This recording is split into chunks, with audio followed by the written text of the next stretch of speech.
मेरे प्रिय छात्रों, आप लोग घर पर बैठकर फ्री में जो कोचिंग दिया जा रहा है उससे आप लोग फेयर कर रहे हैं, आप लोग नोट्स बना रहे हैं और अपने परीक्षा की तैयारी कर रहे हैं। इसके लिए आप लोग धन्यवाद के पात्र हैं। यह कक्षा 8 का वर्ग और वर्गमूल पाठ का पार्ट 3 वीडियो है, माने तीसरा वीडियो है। मैं उम्मीद करता हूँ कि यह वीडियो देखने से पहले आप पार्ट 1 और पार्ट 2 अवश्य ही देख चुके होंगे। पार्ट 2 में हम लोग क्वेश्चन नंबर 6 पढ़ चुके हैं। अब क्वेश्चन नंबर 7 शुरू करते हैं। क्वेश्चन नंबर 7 में लिखा है कोष्ठक में सही संख्या लिखें, और यह सब क्वेश्चन दिया है। इन प्रश्नों को हम लोग हल करते हैं। क्वेश्चन नंबर 7 को हल करने से पहले हम लोग एक सूत्र को समझने का प्रयास करते हैं। आइए सूत्र को समझते हैं। यह रफ है, यह फेयर में नहीं उतारना है, समझते हैं।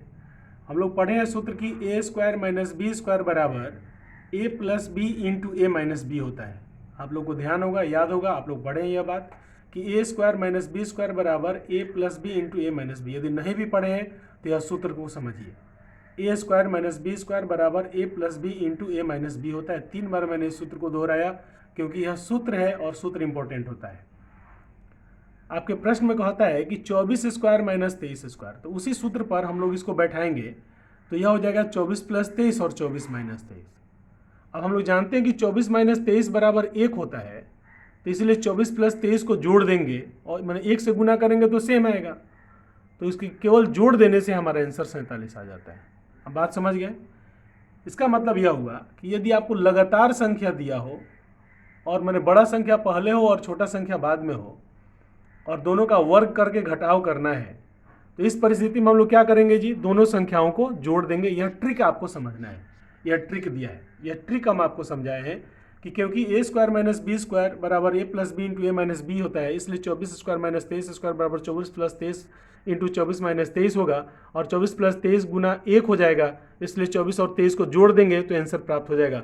तो कुल मिला के कहने का मतलब कि लगातार संख्या यदि दिया हो, एक पहली बड़ी संख्या हो और दूसरी छोटी संख्या हो, दोनों का वर्ग करके घटाना हो, तो दोनों संख्या को जोड़ देने से ही उसका आंसर प्राप्त हो जाता है। यह बात आपको समझ लेना है, और जब यह बात आप समझ लिए तो आप क्वेश्चन पर आइए। अब आप फेयर में डालेंगे क्वेश्चन नंबर 7, एक्सरसाइज 5.1। अब लिखेंगे 24 स्क्वायर माइनस 23 स्क्वायर बराबर 24 प्लस 23 बराबर 47। अभी आपको समझाया है कि इस तरह की जब प्रश्न आते हैं तो हम लोग दोनों संख्या को जोड़ते हैं तो आंसर प्राप्त हो जाता है। अब आइए क्वेश्चन नंबर 2 पर। 102 स्क्वायर माइनस 101 स्क्वायर। बात वही है कि दो संख्याएं लगातार हैं, पहली संख्या बड़ी है, दूसरी संख्या छोटी है, दोनों को वर्ग करके घटाना है। तो हम लोग क्या करेंगे जी, दोनों संख्या को जोड़ देंगे तो हमारा आंसर प्राप्त हो जाएगा। 102 प्लस 101 बराबर 203। तीसरे में भी वही बात है, 501 स्क्वायर माइनस 500 स्क्वायर। दोनों लगातार संख्या है, पहली बड़ी है, दूसरी जस्ट उससे छोटी है, और दोनों को वर्ग करके घटाना है, तो दोनों को जोड़ देंगे तो हमारा आंसर प्राप्त हो जाएगा। 501 प्लस 500 बराबर 1001। सेम क्वेश्चन नंबर 4 है, 400 square minus 399 square. Same condition यहाँ लागू होता है, तो दोनों को जोड़ देंगे, हमारा आंसर प्राप्त हो जाएगा 799। अब क्वेश्चन नंबर 8 पर आते हैं। क्वेश्चन नंबर 8 में कह रहा है निम्नलिखित में कौन सा त्रिक पाइथागोरस त्रिक है। त्रिक माने होता है 3 संख्याओं का समूह। तो देखिए यह सब प्रश्न दिया है, अब हम लोग इसको समझते हैं और एक एक करके हल करते हैं। तो सूत्र के कॉपी में हम लोग सबसे पहले पाइथागोरस त्रिक लिखेंगे कि पाइथागोरस त्रिक होता क्या है। तो देखिए कह रहा है 3 संख्याओं का ऐसा समूह। पाइथागोरस त्रिक क्या होता है जी, 3 संख्या का समूह होता है जिसमें बड़ी संख्या का वर्ग अन्य 2 संख्याओं के वर्गों के योग के बराबर होता है। तो ऐसे समूह को पाइथागोरस त्रिक कहते हैं। जैसे सी स्क्वायर है बराबर ए स्क्वायर प्लस बी स्क्वायर के, तो ए बी सी को पाइथागोरस त्रिक कहते हैं, पाइथागोरस त्रिक है। फिर से समझते हैं कि 3 संख्या का समूह दिया हो, हम लोग देखेंगे कि उसमें सबसे बड़ी संख्या जो सबसे अंत में लिखी रहती है उसका वर्ग कर लेंगे, उसका वर्ग करेंगे, उसके बाद अन्य जो 2 संख्याएं बच गई हैं उनका वर्ग करके जोड़ देंगे और देखेंगे कि क्या दोनों बराबर आते हैं। यदि दोनों बराबर आते हैं तो वो तीनों संख्याएं पाइथागोरस त्रिक कहलाती हैं। फिर से समझिए, पाइथागोरस त्रिक 3 संख्याओं का ऐसा समूह जिसमें बड़ी संख्या का वर्ग अन्य 2 संख्याओं के वर्गों के योग के बराबर होता है। तो ऐसे समूह को पाइथागोरस त्रिक कहते हैं। जैसे ए बी सी में सी का स्क्वायर करेंगे और ए स्क्वायर और बी स्क्वायर को प्लस कर देंगे तो बराबर आएगा, तो यह पाइथागोरस त्रिक है। अब आइए क्वेश्चन हल करते हैं। क्वेश्चन नंबर 8 का पहला। अब 1 2 3 दिया है और क्वेश्चन में बंद कर दिया और पूछ रहा है कि बताइए पाइथागोरस त्रिक है कि नहीं। तो हम जानते हैं कि इसमें बड़ी संख्या 3 है, तो 3 का वर्ग कर देंगे तो 9 हो गया। शेष जो दो संख्याएं बच गई वह 1 और 2 है, तो दोनों का वर्ग करके जोड़ेंगे तो 5 प्राप्त होता है। हम देखते हैं कि 9 5 के बराबर नहीं है, इसलिए लिख देंगे 3 स्क्वायर बराबर नहीं है 1 स्क्वायर प्लस 2 स्क्वायर के, अतः 1 2 3 क्वेश्चन में बंद कर देंगे, यह पाइथागोरस त्रिक नहीं है। आंसर हो गया। बात समझ में आ रहा होगा बच्चों। अब दूसरा पर आइए। दूसरा में दिया है 3 4 5, तो 3 4 5 में बड़ी संख्या 5 है, तो 5 का वर्ग करेंगे तो 25 प्राप्त होता है।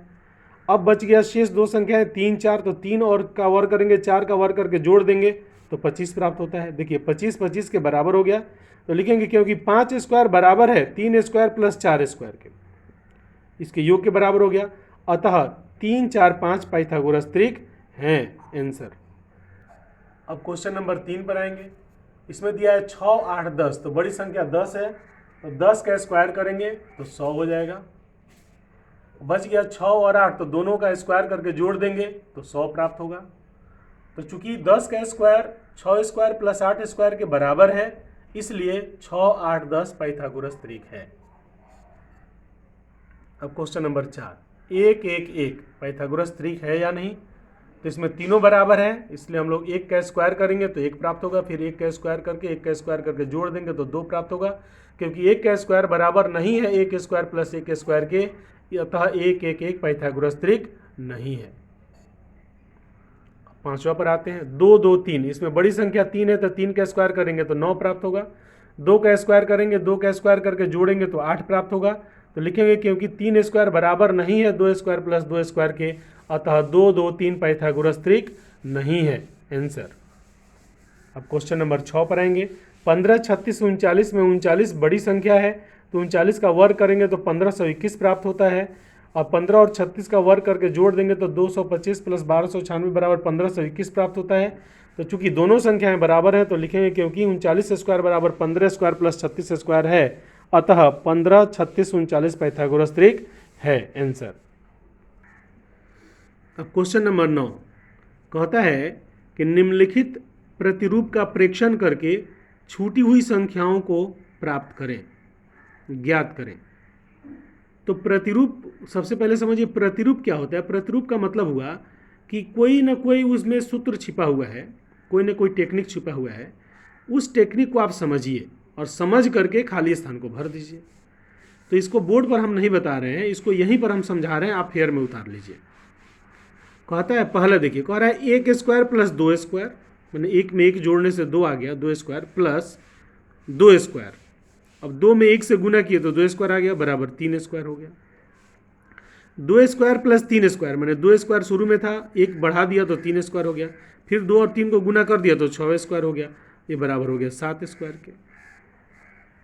फिर 3 स्क्वायर प्लस 4 स्क्वायर, 3 स्क्वायर में मैं 3 में 1 बढ़ा दिया तो 4 हो गया, 4 को 3 से गुना किया तो 12 स्क्वायर हो गया, 12 में 1 जोड़ दिया तो 13 स्क्वायर हो गया। बात आपको समझ में आ रहा होगा बच्चों। अब 4 स्क्वायर है, तो आप बताइए यहाँ क्या करेंगे, यहाँ 4 में 1 बढ़ा देंगे तो 5 का स्क्वायर हो जाएगा पहला खाली स्थान में।